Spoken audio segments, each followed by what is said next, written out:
다 같이 찬송가 254장, 한마음 한 목소리로 부르겠습니다.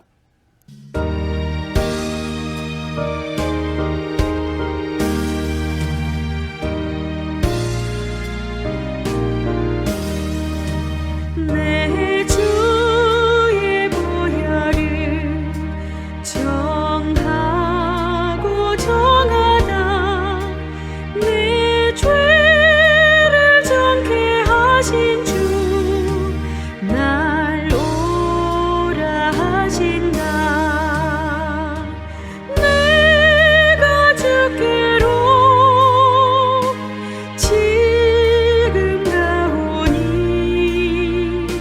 십자가의 보혈로 날 씻어 주소서. 약하고 주해도 주께로 나가면 힘 주시고 내 추함을 또 씻어 주시네. 내가 주께로 지금 가오니 십자가의 보혈로 날 씻어 주소서. 날 오라 하심은 온전한 믿음과 또 사랑함과 평안함 다 주려 함이라. 내가 주께로 지금 가오니 십자가의 보혈로 날 씻어 주소서. 큰 죄인 못 받아 살 길을 얻었네. 한없이 넓고 큰 은혜 베풀어 주소서. 내가 주께로 지금 가오니 십자가의 보혈로 날 씻어 주소서.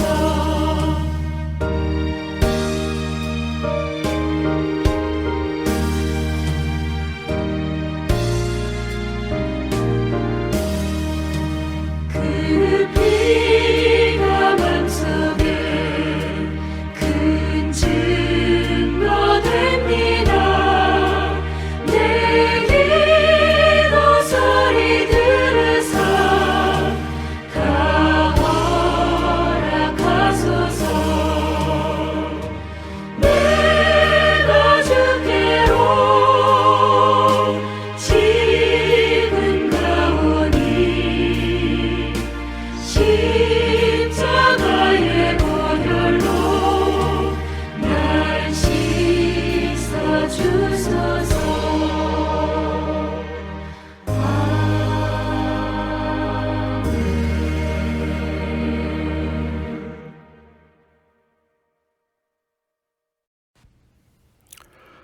하나님께서 오늘 우리에게 주신 말씀은 출애굽기 20장 13절과 마태복음 5장 21절부터 22절까지의 말씀입니다.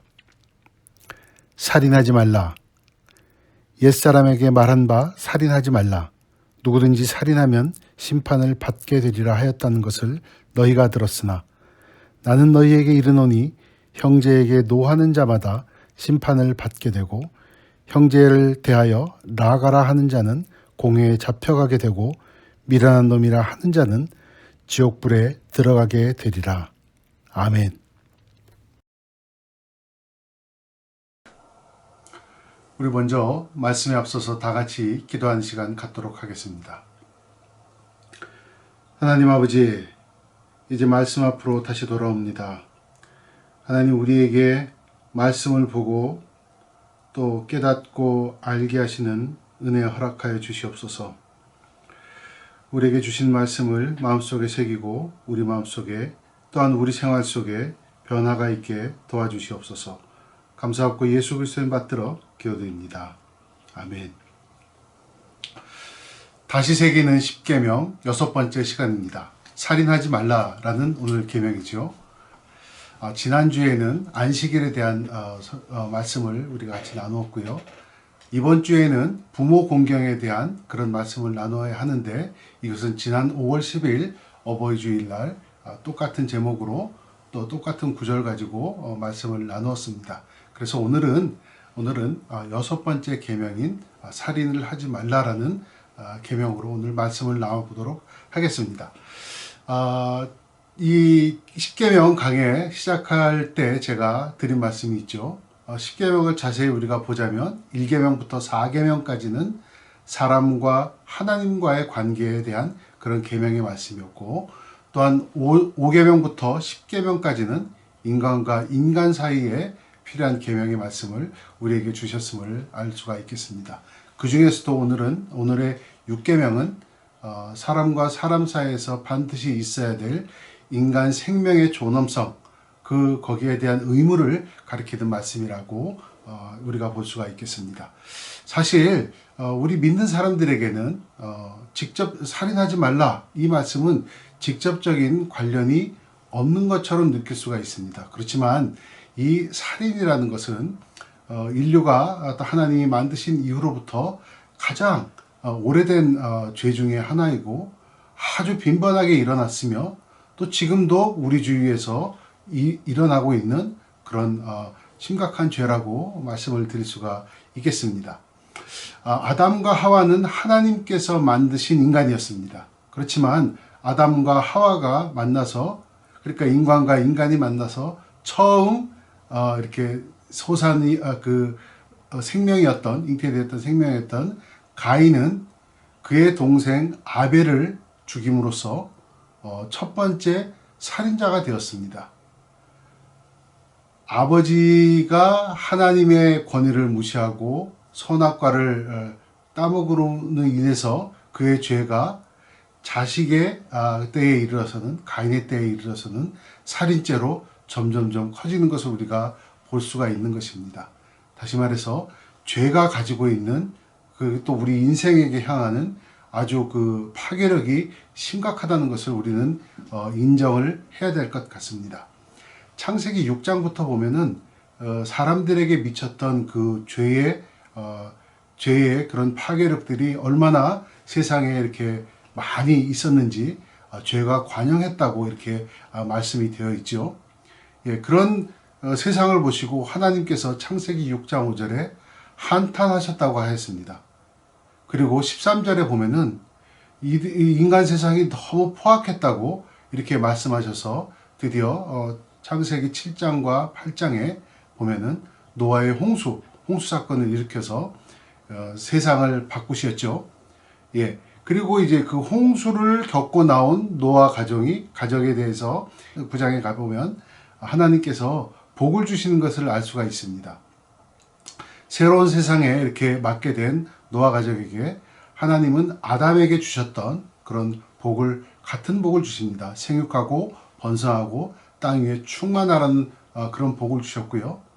또 더불어서 그때부터는 사람들에게 육식을 하라고 이렇게 말씀을 해 주셨어요.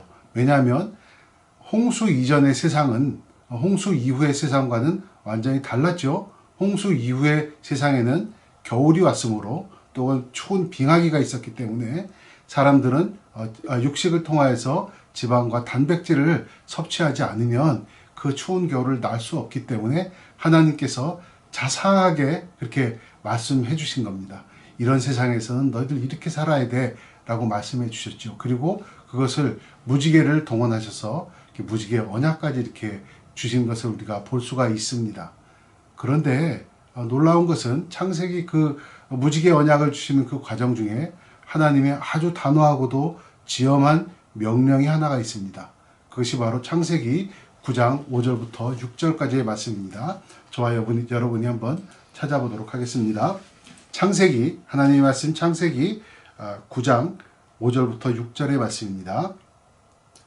내가 반드시 너희의 피, 곧 너희의 생명의 피를 찾으리니 짐승이면 그 짐승에게서, 사람이나 사람의 형제면 그에게서 그의 생명을 찾으리라. 다른 사람의 피를 흘리면 그 사람의 피도 흘릴 것이니 이는 하나님이 자기 형상대로 사람을 지으셨음이니라. 아멘. 이 구절을 보면은 우리가 생각해야 될 것이 두 개가 있는데요. 첫 번째, 홍수 이전에 하나님께서 한탄하시며 이 세상이 얼마나 포악했는지 그 포악함을 말씀하셨을 때 우리는 사람이 나빴구나 이것이 아니라 생각해 봐야 됩니다. 하나님께서 그 말씀하셨던 그 포악함은 아무렇지 않게나 생명을 빼앗고 사람을 죽이고 그랬던 아주 흉흉한 세상이었음을 우리는 알 수가 있는 것입니다.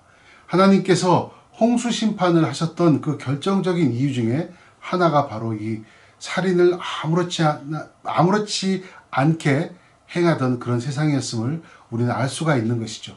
또 하나, 하나님의 깊은 마음입니다. 살인으로 하나님의 형상, 자신의 형상이 훼손되거나 파괴되는 그런 행위를 하나님께서는 용서하지 않겠다는 그런 말씀을 노아 가족에게도 주신 것이죠. 그렇게 따져본다면 우리 오늘 읽었던 살인하지 말라 이 계명은요, 살인이 있고 없고 그 이전에 문제가 있다는 것입니다. 하나님의 형상, 인간 생명의 존엄성을 하나님께서는 6계명을 통해서 강조를 하고 계시는 것이죠. 생명을 존엄하게 여기는 것이 인간 사회의 윤리의 근본이고 또한 하나님이 세우신 절대법이라는 것을 우리는 받아들여야 합니다.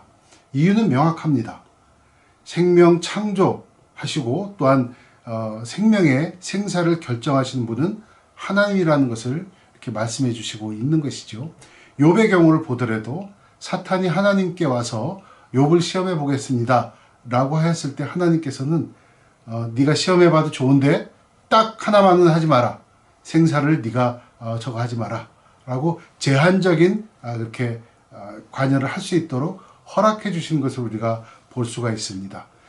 인간 생명의 가치란 하나님의 절대적인 주권 사항이라는 것을 우리는 알 수가 있는 것이죠. 그래서 이 살인이라는 것은 하나님의 절대적인 주권에 대한 도전이라고 볼 수가 있습니다. 홍수를 겪고 난 노아 가족에게 그 많은 복을 주심에도 그 가운데에서도 재차 얘기해 주신 것, 가차없이 진노와 형벌이 기다리고 있다고 얘기해 주신 것은 바로 이 살인에 관한 죄는 내가 반드시 묻겠다 이렇게 얘기를 하신 것이죠. 살인은 성경뿐만 아니라 다른 종교나 또 이 세상 어떤 나라이든지 세상의 모든 나라에서도 법령으로서 아주 강력하게 다루고 있죠. 또한 어떤 문화이든지 살인을 모의하거나 또 가능성이 있는 것조차 중형으로 다스리는 게 맞습니다. 그래서 살인에 관한 한 강력한 법 집행이 있으면 있을수록 그 문명사회라고 우리는 안심을 하고 있습니다. 그런데 그게 정말 맞는 말일까요? 예, 살인의 가능성이 낮은 사회나 국가일수록 문명사회이고 국가일까요? 여러분, 미국의 경우를 한번 생각해 보시기 바랍니다. 미국은 어떤 사회입니까? 어떤 국가이죠? 예, 당연히 고도로 발전된 문명사회인 것은 분명합니다. 그렇지만 미국에도 자주 이 반문명적인 총기 사고가 일어나기도 하죠. 예. 그러면은 의문을 가질 수밖에 없는 것이죠. 최근에 우리가 살고 있는 이 시애틀 지역도 찹이라는 것이 생겨가지고 그 인명 사고도 나고 총기 사고도 나고 그러죠. 예. 인종차별 철폐를 주장하는 것은 문명 사회라는 증거이기도 합니다. 반면에 그것을 빌미로 점거 세력들이 살인 사고가 나고 총기 사고가 나도 강력한 법규 집행을 못하게 막아서는 것은 그야말로 반문명적인 야만 행위에 불과한 것이죠. 미국에 총기 사고가 많다, 인명 사고가 많다. 그래서 미국은 인명을 경시하는 나라다, 반문명적인 사회다, 이렇게 얘기할 수 있을까요? 특별히 이런 미국에서 이런 사고가 날 때마다 묘한 한국 사람들의 심리가 있습니다. 아, 우리나라에는 총기 사고도 없고 또 생명을 너희들보다 훨씬 더 존중한다, 강력한 규제도 한다. 그래서 우리가 더 문명사회라는 그런 묘한 그런 마음을 갖고 있는 것을 저도 느끼고 있습니다. 살인에 대한 법이 강력하다면 그것이 바로 문명사회를 만드는 것일까요? 그걸로 충분한 것일까요? 그렇진 않다고 봅니다. 오늘의 본문을 자세히 읽어보면, 출애굽기를 자세히 읽어보면 살인의 대상이 누구인지를 특정하지가 않습니다. 다시 말해서 내 주위의 이웃을 살인하지 말라 이랬으면 특정이 되지만 오늘의 말씀은 살인하지 말라라는 것입니다. 이 얘기는 무슨 얘기냐? 주위 사람들에 대한 것이기도 하거니와 너의 생명에 대해서도 내가 건드릴 수 없다. 자살도 살인행위에 해당한다고 지금 얘기하고 있는 것이죠. 자살한 사람들의 심정이 어떻습니까? 나는 모든 것을 다 잃고 끝장이다. 혹은 아이고, 이 모든 어려운 거 내가 다 뒤집어 쓰고 가야지. 그래서 그런 마음으로 연예인들은 물론 일반 사람들, 혹은 또 심지어 우리나라는 전직 대통령까지 이렇게 자살하는 그런 나라이죠. 한국은 전 세계에서 자살률이 최고인 나라입니다. 그야말로 자기 생명을 경시하고 자기 생명을 자기 것으로 착각하는 그런 문화가 만연한 그런 나라입니다. 총기로 사람 죽이는 것도 그것은 살인이지만 자기 생명 죽이는 것 역시 살인입니다. 이 자살이라는 것은 하나님께서 다시 일으키시고 다시 복주시려는 그런 하나님의 계획을 뒤집는 그런 하나님의 계획에 대한 정면 도전이기도 합니다. 또한 창조자 하나님을 무시하고 내 생명은 나의 것, 내가 결정하는 것이라는 아주 교만함의 극치라고 볼 수가 있습니다. 자살은 명백한 살인입니다. 명백한 살인 행위입니다. 또한 우리가 경계해야 될 것이 있습니다. 아주 무섭고 또 조직적인 살인도 벌어지기도 하죠. 근데 바로 낙태입니다. 낙태는 가장 무섭고 또 조직적인 살인이기도 합니다. 2018년에 미국에 통계가 나온 적이 있습니다. 낙태에 대한 통계인데 미국에는 플랜드 페런후드라는 곳이 있죠. 그곳에서 공식 통계가 34만 5천 명을 낙태하였다고 이렇게 기록하였습니다. 한국은 어떨까요?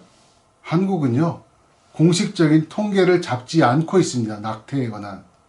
그렇지만 현장에 있는 의사들이나 전문가들의 말에 의하면 최소한 1년에 50만 명에서 80만 명가량을 낙태로 생명을 앗아간다고 얘기를 하고 있습니다. 며칠 전에 6.25 사변 70주년이었습니다. 6.25 사변 때 그 3년의 전쟁 동안 군인은 물론 민간인 또 외국 군인들 다 합쳐가지고 죽은 사람의 총 합산수가 137만 명이라고 그렇게 얘기를 합니다. 3년에 거쳤으니까 1년에 40만에서 50만이 죽었다는 얘기죠. 거의 비슷한 숫자의 그 낙태 숫자를 대한민국은 지금 보이고 있다는 것입니다. 그야말로 태아는 생명이 아니다라는 생명 경시, 인명을 경시하는 그런 힘든 결정을 내리는 힘든 사회입니다. 여러분, 대한민국이 문명국가일까요? 자살률은 전 세계 최고고 낙태의 수는 이미 그 숫자를 잡지도 못하는 그런 나라입니다.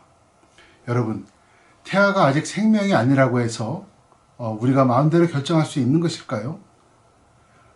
생명에 관한 누가 결정하는 것일까요? 바로 하나님이죠. 생명을 창조케 하시고 또 잉태케 하시는 분은 하나님이십니다. 그 생명 안에는 하나님의 역사와 하나님의 계획이 들어가 있는 것입니다. 시편 139편 13절부터 14절까지의 말씀을 한번 읽어보도록 하겠습니다. 시편 139편 13절부터 14절까지의 말씀입니다. 주께서 내 내장을 지으시며 나의 모태에서 나를 만드셨나이다. 내가 주께 감사하옴은 나를 지으심이 심히 기묘하심이라. 주께서 하시는 일이 기이함을 내 영혼이 잘 아나이다. 여러분, 생명의 주인은 누구십니까? 생명을 어머니의 모태에서부터 창조하시고 조성하시는 분은 인간이 아니라 하나님이십니다. 하나님의 계획이 있고 하나님의 은혜가 그 안에 있는 것입니다. 낙태는 살인입니다. 낙태를 결정하는 당사자 혹은 가담자 모두 생명의 존엄함을 엄중하게 보시는 하나님의 계명을 어긴 심각한 죄를 짓고 있는 것입니다. 좀 무거운 얘기를 했습니다만 그렇다면 모든 살인 행위는 다 형벌을 받을 그런 흉악한 죄일까요? 성경은 그렇지 않다고 얘기를 하고 있습니다. 성경은 분명히 불법적이고 의도적인 살인과 합법적이고 정당하게 죽이는 일은 다른 문제라고 이렇게 얘기를 하고 있습니다. 오늘 출애굽기 읽었는데 출애굽기부터 민수기, 신명기에 이르기까지 이 살인에 대한 구절들이 그 형벌들 뭐 이런 구절들이 많이 관련 구절들이 있습니다. 그것을 다 말씀을 드릴 수는 없겠고 얘기하다 이렇게 보면은 정당방위로 인한 살인은 용납을 한다는 것이죠.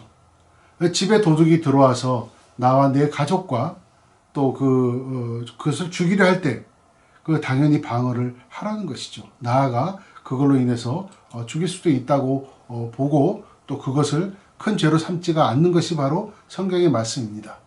여러분, 이것을 한 가정이라고 보지 말고 국가 전체로 본다면 어떻겠습니까? 밖에서 다른 나라가 침략을 해옵니다. 그것을 그래서 맞서 싸우게 되는데 그러면은 그것을 전쟁을 살인행위로 볼까요? 성경은 그렇지 않습니다. 오히려 하나님의 백성이라면 당연히 나라와 가족 또 자유와 너에게 주어진 행복을 위해서 지키기 위해서 싸워야 할 그런 군사가 되어라고 군사될 의무를 성경에서는 주어지고 있습니다. 살인하지 않기 위해서 또한 징집 거부를 주장하는 그런 이단 단체들이 있습니다. 이 성경의 말씀 또 성경 속에 있는 깊은 뜻을 자신들의 입맛 따라 이렇게 왜곡하는 것을 우리가 알 수가 있습니다. 현대 사회는요 복잡다단합니다. 그래서 죽이는 일에 대한 법적인 문제, 또 윤리적인 문제, 또한 사회적인 문제 논란이 있는 것도 상당히 있습니다. 대표적으로 사형제도를 해야 되느냐, 혹은 안락사, 혹은 생명 보조 장치를 떼어야 하느냐. 그래서 이런 것들은 나중에 따로 시간이 되면은 말씀드리기로 하고 오늘은 다루지 않도록 하겠습니다. 우리가 늘 돌아봐야 할 것은 우리가 느끼지 못하는 사이에 살인에 해당하는 일을 하고 있다는 것입니다. 우리가 느끼지 못하는 사이에 살인에 해당하는 일을 하고 있다는 것이죠. 누구나 어떤 사람이든지 세월이 지나면 몸과 영혼이 약해지기 시작합니다. 그래서 습관이 붙기도 하고 또 핑계가 되기도 하고 그렇기 때문에 혹은 또 잠깐의 좋기 위해서 의도적으로 내 몸과 영혼을 쇠약하게 하는 일을 한다는 것이죠. 이건 역시 계명을 어기는 일이 아니라고 할 수 없겠습니다. 흡연을 한다거나 술을 한다거나 또한 마약을 한다거나 게임 중독, 인터넷 중독, 드라마 중독 그런 것으로 인해서 무절제한 삶을 살게 된다면 그것은 분명히 우리의 몸과 영혼을 파괴하고 하나님의 형상을 훼손하는 자해행위라고 우리는 볼 수가 있겠습니다. 문제는 우리 개인과 개인적인 양심과 사회와 혹은 또 우리가 살고 있는 이런 문화가 그 정도는 괜찮아. 그 정도는 괜찮아. 이렇게 얘기하면서 그것에 대한 경계심을 느슨하게 만들고 또한 드러나지 않게 그렇게 한다면 느슨하게 한다면 그것은 드러나지 않게 살인을 방조하는 것이 되겠죠. 그렇다면 어떻게 또 어떤 기준으로 우리는 그런 것을 피해가면서 살 수가 있을까요? 어떤 기준으로 우리는 살아야지 계명대로 살 수가 있을까요? 예수님께서는 실천적인 방법으로 우리에게 알려주셨습니다. 마태복음 5장 21절부터 22절까지 보겠습니다. 오늘의 또 하나의 본문 마태복음 5장 21절부터 22절까지 말씀을 보도록 하겠습니다. 예수님께서 이렇게 말씀하셨습니다. 옛사람에게 말한 바 살인하지 말라. 누구든지 살인하면 심판을 받게 되리라 하였다는 것을 너희가 들었으나 나는 너희에게 이르노니 형제에게 노하는 자마다 심판을 받게 되고 형제를 대하여 라가라 하는 자는 공회에 잡혀가게 되고 미련한 놈이라 하는 자는 지옥불에 들어가게 되리라. 두 가지를 하지 말라고 하셨어요. 네, 첫 번째 노하지 말라. 노하지 말라. 분노하는 것이죠. 네. 직접적으로 분노하는 것은 직접적으로 우리의 생명을 빼앗아 가지는 않습니다.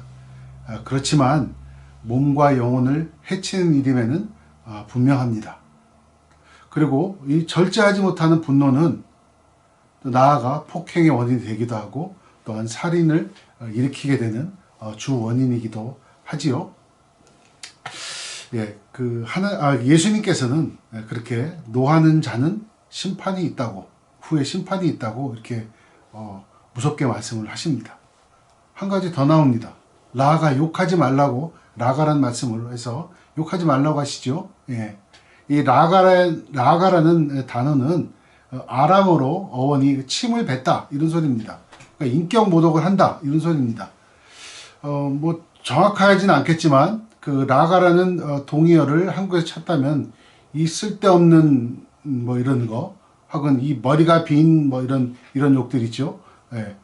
들은 사람이 들으면 굉장히 기분 나쁘고 인격이 상하는 그런 욕들입니다. 그리고 뭐 그것도 친한 친구가 아니라면 뭐 이해하고 웃고 넘어갈 수 있겠지만 그렇지 않은 사이, 뭐 예를 들자면 윗사람이 나한테 그런 얘기를 했다 이런 소리 들으면 첫 번째 드는 것은 내가 인정을 못 받는구나 혹은 내가 정말 그런가 하고 상심하고 좌절하게 됩니다. 그리고 자기 인생을 비관하게 되지요. 그래서 뭐 그것이 더 나아가서 자살의 경우로 갈 수도 있는 것이고요. 그리고 그 말을 들은 사람은 그 말을 한 사람에 대한 새로운 미움과 증오가 이렇게 싹이 트게 됩니다. 그래서 예수님께서 욕하지 말고 욕하는 사람, 남의 인격을 무시하는 사람, 독설을 하는 자들을 아주 유례가 없는 그런 무서운 말씀을 하시죠. 지옥불이 그런 사람들에게 기다리고 있다. 이렇게 강경하게 말씀을 하시는 겁니다. 요한일서 3장 15절에는 그것을 조금 더 확장하고 포괄적으로 말씀하시는 사도 요한의 기록을 통해서 이렇게 말씀하고 계시는데요. 요한일서 3장 15절의 말씀을 한번 읽어보도록 하겠습니다. 그 형제를 미워하는 자마다 살인하는 자니 살인하는 자마다 영생이 그 속에 거하지 아니하는 것을 너희가 아는 바라. 예, 미움도 역시 살인이라고 이렇게 말씀을 하십니다. 미워하지 않고 분노하지 않는 인간이 어디 있습니까? 누구나 미워하고 분노하고 또 독한 말을 하고 또 그런 행동에서 자유로운 사람은 이 세상에 단 한 사람도 없습니다.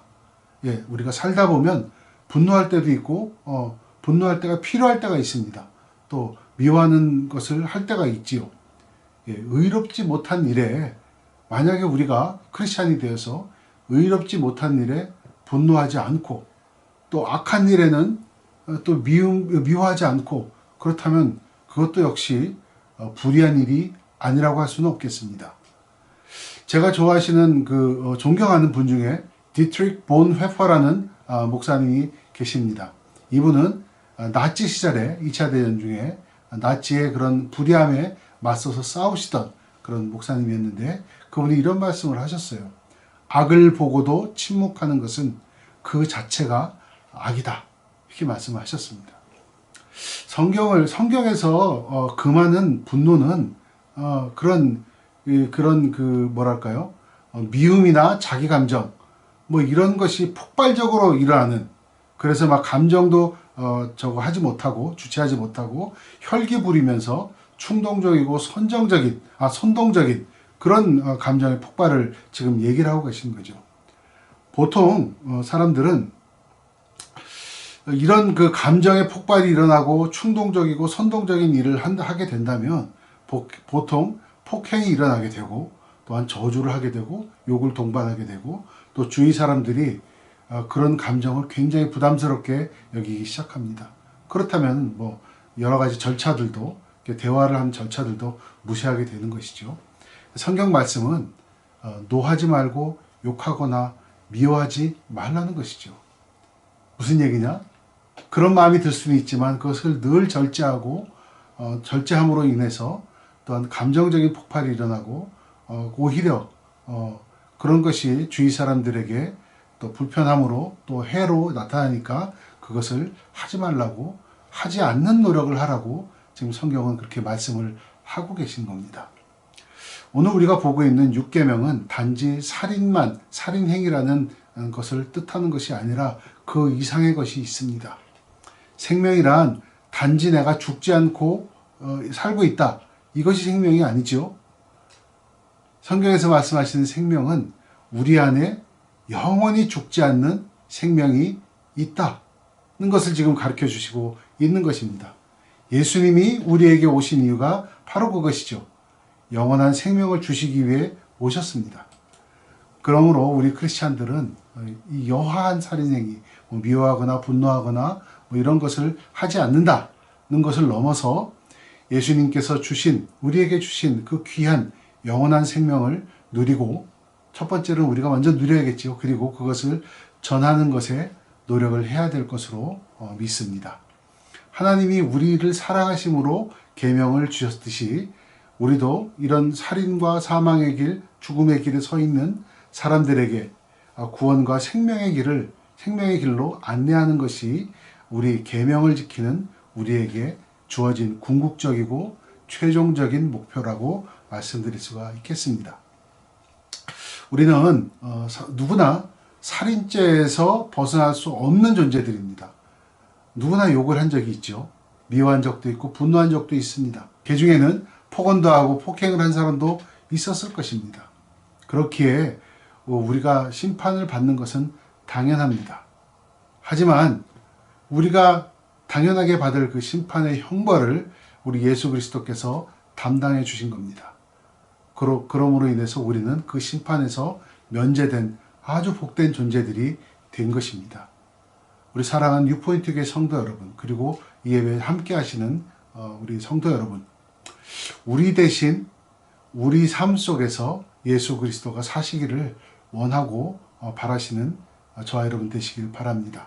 그래야 해서 사람을 죽게 하는 미움과 분노, 여한 살인행위에서 벗어나서 또 진리를 믿고 또 주위 사람에게 사랑을 전하고 실천함으로써 하나님께 영광 돌리는 삶을 사시는 저와 여러분 되시기를 축원합니다. 아멘. 기도하겠습니다. 하나님, 우리는 살인이 우리가 하지 않는다고 말을 하면서도 우리 삶 속에서 살인에 이르게 하는 분노와 미워함과 증오함과 또한 여러 가지 행동들로 인하여서 주위 사람들의 인격을 모독하고 또한 주위 사람 그 안에 있는 하나님의 형상을 훼손하였습니다. 하나님, 우리 죄를 용서하여 주시옵소서. 우리가 예수 그리스도의 피를 믿고 새로운 사람이 되었으므로 이 고통에부터 벗어나고 또한 그러므로 인해서 주위 사람들에게 영원한 생명 되신 우리 주 예수 그리스도의 복음을 전파하는 우리 모두가 될 수 있도록 주님 인도하여 주시옵소서. 감사하고 예수 그리스도를 받들어 기도드립니다. 아멘.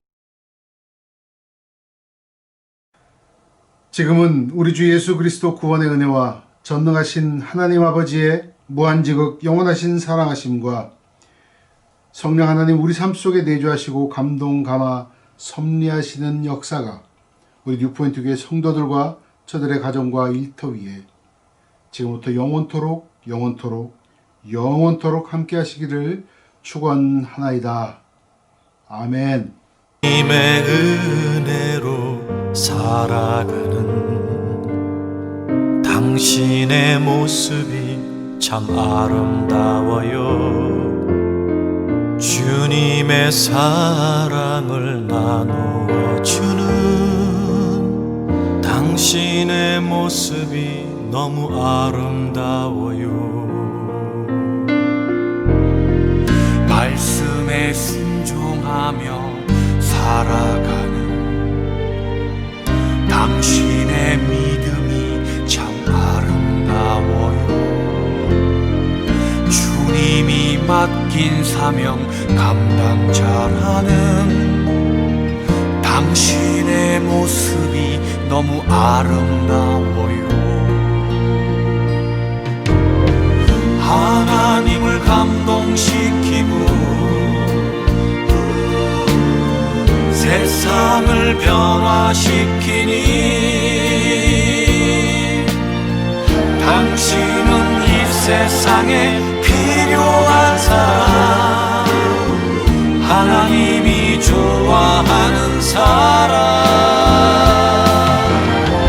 당신 때문에 어두운 세상이 사랑으로 가득 차지요.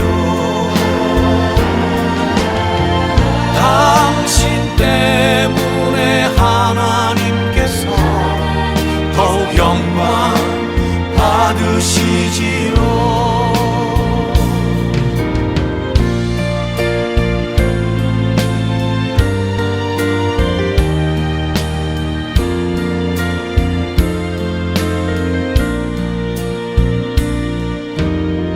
주님의 은혜로 살아가는 당신의 모습이 참 아름다워요. 주님의 사랑을 나누어 주는 당신의 모습이 너무 아름다워요. 하나님을 감동시키고 세상을 변화시키니